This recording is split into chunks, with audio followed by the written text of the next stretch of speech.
Momen spesial perdebatan antara Ashanty dan Krisdayanti ini tak sengaja terekam kamera dalam acara pertunangan Aurel Hermansyah dengan Atta Halilintar pada Sabtu tanggal 13 Maret tahun 2021. Video singkat yang memperlihatkan Ashanty dan Krisdayanti berdebat itu diunggah di akun Instagram @geng_ijo pada Minggu tanggal 14 Maret tahun 2021. Sebelumnya, momen saat Anang Hermansyah bersama keluarga berdiri bersisian memang sempat jadi sorotan netizen.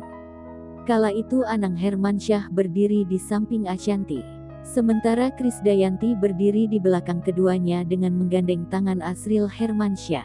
Rupanya, Ashanty sempat meminta Krisdayanti untuk berdiri di depan. Namun Krisdayanti menolaknya karena ia sudah menggandeng tangan Asril. Video tersebut sontak menjadi sorotan.